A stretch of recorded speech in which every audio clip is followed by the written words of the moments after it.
let's talk about emotional intelligence. When you hear that phrase in a public safety context, it's easy to just kind of write it off as a soft skill, right? Well, today we're going to reframe that completely. We're going to look at EI, emotional intelligence, as an absolutely critical operational tool, one that can literally make or break a response. And yeah, let's just get this out on the table right away. We don't do feeling circles.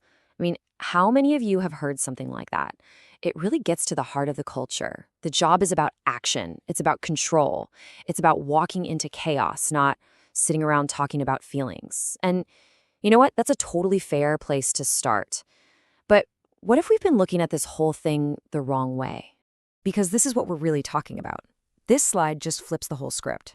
See, we're not talking about group hugs. We're talking about internal control. It's not about feeling circles. It's about how you establish presence and command on a scene. And it is absolutely 100% not a soft skill. When you get this right, emotional intelligence is a force multiplier. It makes every single tactical skill you have that much more effective. Okay, so let's dig into our first section here. We're going to really lock in this idea. EI is not about feelings. It's about control. It's about self-regulation, which is a core operational competency, period. Here it is. This is probably the simplest, most powerful way to define it for what we do. Emotional intelligence is that tiny, critical pause between an impulse and your action. It's that split second where you choose a deliberate response instead of just having a gut reaction. Out in the field, man, that pause can be the difference between de-escalation and total disaster. I love this quote because it just nails it. Think of EI as your own personal internal incident command system, right? Before you can ever hope to command a scene or manage resources or coordinate with other agencies, you have to establish command inside your own head first. If that internal system breaks down, believe me, everything else is going down with it. Which, of course, brings us to the next logical question. What happens when that internal command fails? Because the stakes are just incredibly high. The consequences can be absolutely devastating when our emotional regulation breaks down under that intense pressure. So let's look at a real-world high-stakes example, the 2009 station fire in Los Angeles County. Now, on paper, they had everything. All the systems for unified command were in place. But this incident became a textbook case study in how overwhelming stress can completely torpedo even the best laid plans. It wasn't a tactical breakdown, it was a breakdown in human factors.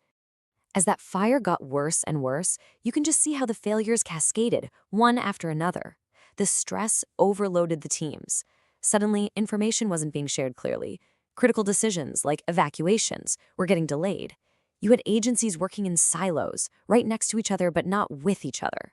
And worst of all, situational awareness, the one thing you need to stay alive, it just narrowed. The command system was there, but the people in it were struggling to make it work. So here's the key takeaway.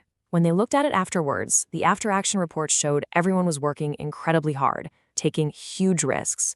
The failure wasn't in their courage or their commitment. The problems, they were human. Stress got in the way of communication and decision-making at the worst possible moments, and it led to tragic consequences, including the deaths of 2 firefighters. Okay, so that's the heavy stuff. Let's pivot now from what it looks like when it goes wrong to what it looks like when it goes right. Because when emotional intelligence is on the scene, it shows up in these small, powerful moments every single day. Let's see what that actually looks like. All right, imagine a traffic stop. The driver is already hot. Their voice is rising. They're getting agitated. Now, instead of matching that energy, the officer makes a conscious choice. He slows himself down. He keeps his voice even. By regulating himself first, he actually guides the driver back down to a state of calm. And just like that, a potentially dangerous situation becomes a safe one. Or picture a really chaotic multi-car pileup. Sirens, noise, confusion everywhere. The fire captain on scene doesn't shout over the chaos. Instead, she speaks clearly, deliberately, calmly. Her calm sets the pace for everyone. She's not just directing operations, she is actively regulating the stress level of her entire crew, which allows them to think clearly and work safely. Now here's a great example of working between agencies. You've got an overdose surge, things are frantic. A police sergeant sees how slammed the EMS crews are. He just pauses for a second, walks over, and asks a simple question. What do you need from us right now? That single moment of awareness completely changes the dynamic, from two separate agencies working around each other to two agencies working together. And hey, it's not just on the scene. Think about the 911 dispatchers. They're handling one intense back-to-back crisis call after another, but they keep their voice steady. No frustration, no panic seeping in. That calm travels right through the radio, and it sets a controlled, professional tone for every single unit before they even arrive. That is emotional intelligence in action. So if we can see it in action, that means we can train for it.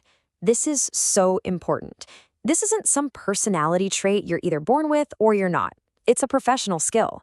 So the question becomes, how do we build it? Well, we build it just like any other operational skill. We practice. We can use realistic role-playing to simulate that stress and build emotional muscle memory. We can do cross-agency debriefs to really understand how other teams tick when they're under strain. And we can do simple peer check-ins after a tough call, not as therapy, but as a tactical debrief for our own internal systems. And this is something you can start doing yourself, like right now. This 5-minute EI check-in is such a great tool. It starts with something simple, just taking a few deep breaths to regulate your body's physical response to stress. Then you ask yourself, am I frustrated? Am I tired? Am I anxious? Just having that self-awareness is huge.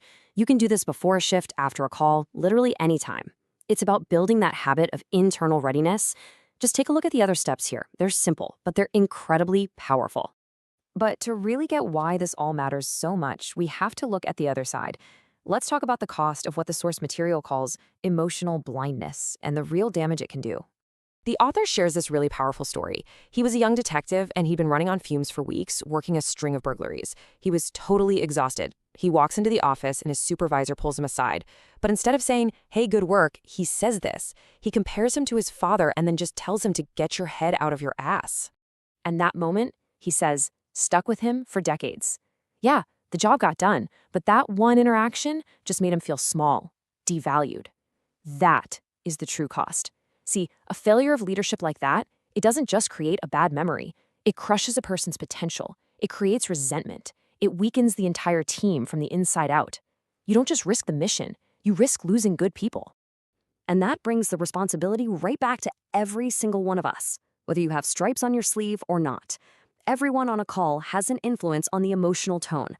Everyone makes a choice in those moments. Are you going to add to the chaos, or are you going to help settle it down? What kind of leader are you going to choose to be? So at the end of the day, this is what it all boils down to. Emotional intelligence isn't soft. It's the absolute core of operational strength. It leads to better decisions under pressure, stronger teams on complex scenes, and honestly, a greater personal resilience for a long, healthy career. It is the one skill that allows all your other training to actually work when it matters most. You want to control the chaos? Start by controlling yourself.